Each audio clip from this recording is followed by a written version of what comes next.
to Running with Rainbows. This is Molly speaking, and today we're going to explore creating a mandala because it's Mandala Week here at Running with Rainbows using Spirograph's fun little mandala maker.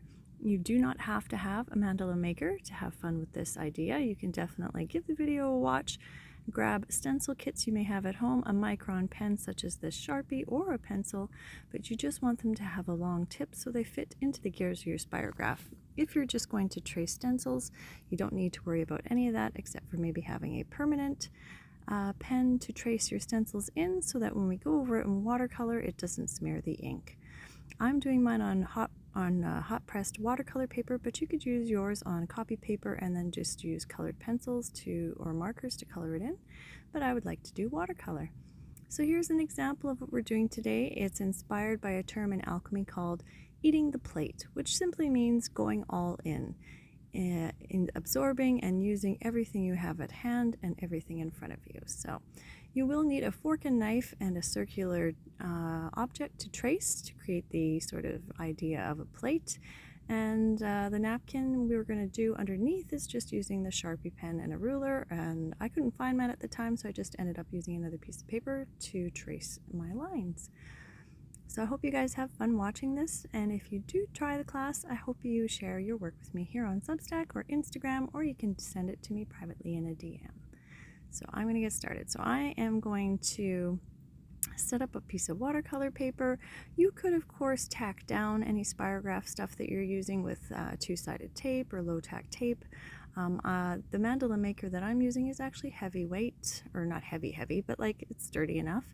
And as you can see inside that circle, each of these purple discs locks onto a peg. So as you work around your shape in a using radial symmetry, it keeps your paces and your shapes even instead of having to use a compass or ruler or measuring tools. I'm going to eyeball a lot of stuff too, and I recommend you do that as well, pardon me, because I don't want you to get hung up on waiting for perfection for you to start. If you are feeling like you need watercolor paper to do this or a mandala maker, you absolutely do not. So I would also suggest you don't pre-plan your design. Again, this is more about exploration, and I find if you go ahead and pre-plan everything and it doesn't work out the way you want, that little bit of an inner pout really puts a tarnish on the entire process of it. So just get in, eat the plate, do the work, have the fun. So I'm starting off with the center here just to give myself an anchor point. And I love using spirograph, as I've mentioned before, because it emulates the shapes the planets make when they orbit around each other and the sun. I try and sometimes imagine the solar system now that computer models have sort of shown us through math how the solar system is kind of undulating. I mean, obviously it takes millions of years for a wave, but we're all a part of this great cosmic dance, and that's something that was often talked about in alchemy, is the dance of the planets or the music of the spheres. And as a kid who was inspired for sure by the Disney Fantasia movie, especially The Sorcerer's Apprentice, where Mickey gets into a lot of trouble in the magician's workshop, exercising his own free will, trying stuff out. So that little guy was a huge source of inspiration and gave me a weird kind of permission to just go ahead and do it. So I ultimately set off at an early age just to wonder and think and follow those ideas and see where they took me. So I enjoy having that planetary relationship in my art through spirograph. As above, so below, of course, is a very well-known alchemic axiom that just sort of helps us remember that we all are interconnected, and it's wonderful to be a part of the modern era where science has allowed us to look deep into space as well as deep into the minor microscopic world of plants and organisms and life, and see how amazing geometry is and just how much of it we share. Geometry inside our bodies, the things that human beings have been inspired to make, it's so wild. You know, they sort of seem to come from within. How about that, right? So we get these ideas before the internet, before mass sharing came available, organically. they radiated from the inside out. We were inspired to try things. We looked at things. We observed nature. We watched the stars move in cycles. We watched planets rise on the horizon and disappear and wondered where they went. So eating the plate here is definitely encapsulating all of that cool cosmic stuff as well. Now, in the traditional Sanskrit or Hindu mandala, you would go in one direction, or Tibetan mandala. There's many different cultures. I'm just generalizing here. You would choose to go in a certain direction, maybe clockwise with the sun, or counterclockwise, say if you were working to undo a thought, idea, or process. You would use certain colors, certain shapes. Now, when we did Color Wonder in January here on Running with Rainbows on Substack, we talked about how over time there's been many different attributions and emotions and qualities and values assigned to colors and how they impact human beings emotionally, and what they represent spiritually and culturally as well. So color is a very fascinating subject. So of course it would play an important role in how you design and build a mandala. One of the most fascinating cultures with mandala is the Tibetan monks, who make sand mandalas, and these are incredibly intricate, detailed, and time-consuming. And if you could imagine being seated cross-legged for hours or days on end, creating a mandala, only then to just blow it away or clap it away and start again. And so that's a radical demonstration of faith and acceptance and knowledge that the creative process is a cycle, and when one cycle ends, you make room for another cycle to begin. So there's lots of fun ways that creating mandalas can inspire us to maybe think more big picture. Instead of being caught up in the smaller details of our lives, we can kind of recognize and take heart from the fact that our life is also a cycle and a pattern and has ebb and flow and movement, and despite how slow something might be going or how fast something might be going, there is always a harmony to it, always a sort of a connection to the life process at large. So call it what you will, destiny, fate, synchronicity. You just feel more connected when you feel like your life has a greater story, which I think we can all kind of see in the modern era as far as social media goes, that whole sort of saying the main character energy. And then there was, of course, in the 90s and 70s, prior to that, the emergence of sort of Joseph Campbell's work regarding the hero journey and the arc of that and stages that a hero goes through in the stories. So you can easily see this in movies like Harry Potter, Percy Jackson, Hunger Games. There's lots of ways for male and female people to find identity and inspiration in the children's stories that are coming out in this modern era. So if you're a busy mind like myself, please don't try and ultimately silence your mind while you're creating a mandala. You can put on a pair of headphones, listen to your favorite music, and if that doesn't happen to be quietude or solitude, flutes and stuff like that, that's okay. Sometimes it's rock and roll that gets you in the zone. You find your own way, and that's what I encourage you to connect and tap into as you create. You may not even be aware of it, but you're already engaging your intuitive yes and no faculty, asking yourself, do I want this spirograph shape? Am I looking for this here? Does this feel good there? As much as that seems very commonplace, it is important that you make time in your daily practice to value the answers you get when you ask yourself a question.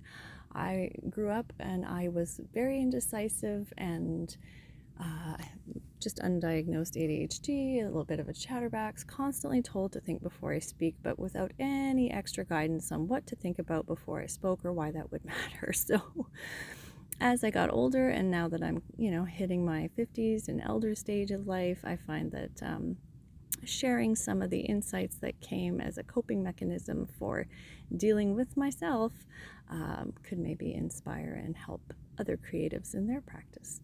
So that hyperlapse really sped up the process so that you could just enjoy a quick view. I wasn't necessarily, like I said, I didn't pre-plan any of the symbols in the mandala. I just wanted to have fun getting them in there and spend some time just relaxing my mind and enjoying tracing and repeating the shapes. Now I'm going to add in a quick bumpy, sketchy knife and fork. You could use a spoon or other utensil if that has personal meaning for you.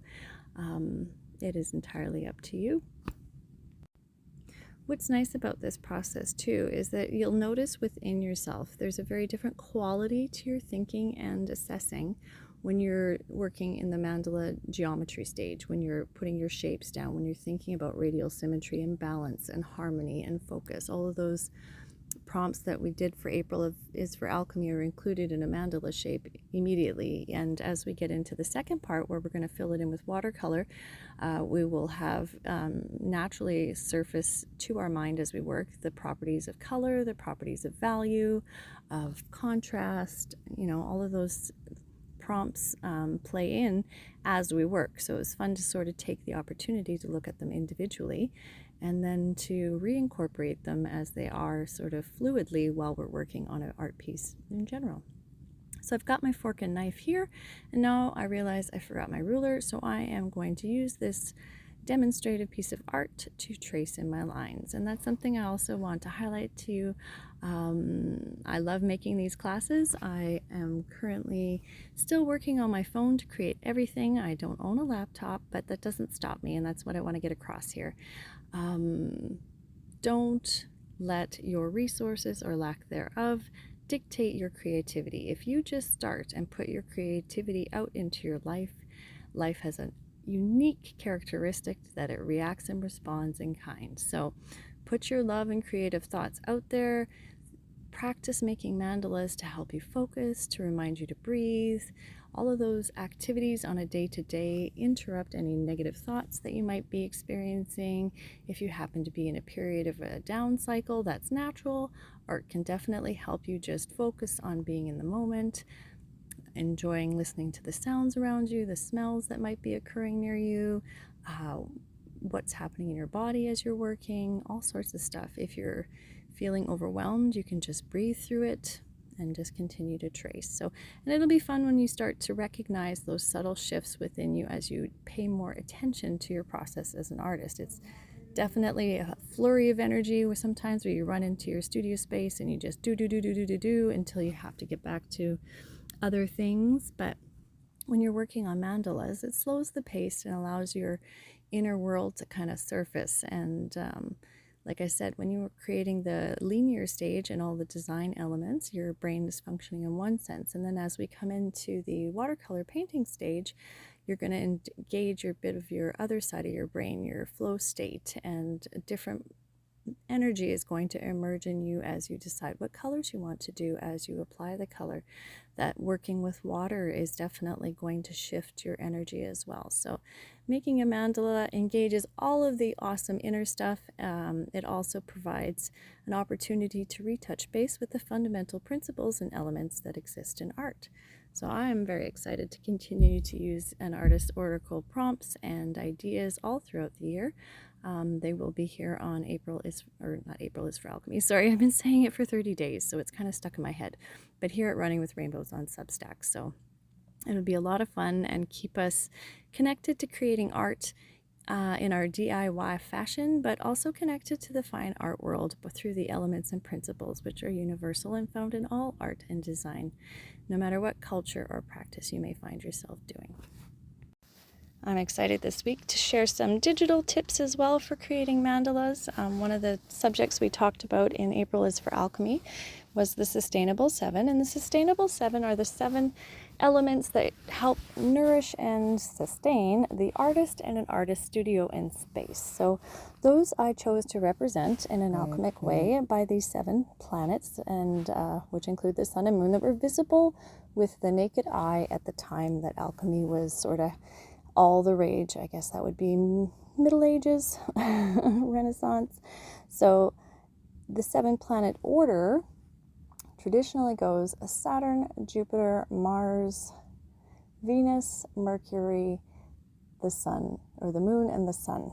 So it's called the ladder of planets, but one of the things that I loved and I've noticed throughout most of my studies of alchemy and alchemy art is that a ladder is just a segment of a radial piece or a segment of a mandala. So when I show you guys the digital class, I'm going to briefly walk you through the app that I am using, but if you have one on your phone, you'll be able to access this feature. Most often it's included in it in a lot of the photo editing software apps that are available. But you're going to create using a radial symmetry. So all you've got to work on is one triangle, and it's being drawn for you in a circular pattern around the rest of the circle. So you don't actually have to get out a ruler and like work on this whole thing when you're using digital. You can just use one triangle section and it will help join it all together. It's going to be a lot of fun. So here is my book that I used for the Maya Arcana art and tarot collection that's available on Redbubble. A lot of these plant-based images of cross sections of plants are from before 1973 copyright law, thank goodness. But you can see where some of the inspiration for eating the plate was quite literal for me. So I love seeing all of these microcosmic images of dust and plant cells and plant life, and seeing how they resemble, I can think of it like a teacup saucer for just, random stuff coming to my mind now. And these reminded me of like thread on a sweater. So when we knit, when we weave, we're actually emulating a function of nature that's happening on an invisible spectrum as far as the naked eye goes. So it was a lot of fun to make those interconnections for myself as an artist and a person, that ladder wasn't just a up or down motion, but it actually could be seen as well as a mandala. So I'm going to show you guys how to make a mandala using the ancient zodiac symbols that we commonly see for the planets. And you can enjoy at the end how it actually looks like the inside of a cell of a plant, right? So that a whole, as above, so below, as within, so without, is quite jam-packed with the secrets of the universe. So when they say the alchemists hid a lot of things through riddles and parables and images, they absolutely did. And even something as simple as the dandelion seeds found the most efficacious way to deliver their seeds is to do it in a radial symmetrical fashion. So that quick picture there showed the circular shape. So now once your piece is dry, you can come in with mark making tools. You could add Posca pens. You can redefine your lines using a Sharpie, which I will do, but I'll do that on my own time so you don't have to watch. But I hope you guys had fun watching the watercolor. I did use the hand mold watercolor paints that I created in January for Color Wonder. It was a lot of fun to draw the mandalas and then paint them in. So if you create one, I hope you'll tag me here at Running with Rainbows or on Instagram. I'm going to stop talking and let music play this out, but I hope you guys had fun watching and are inspired to create your own and to explore more about how our inner world actually is so interconnected and reflects almost literally the outer world. Have a great day.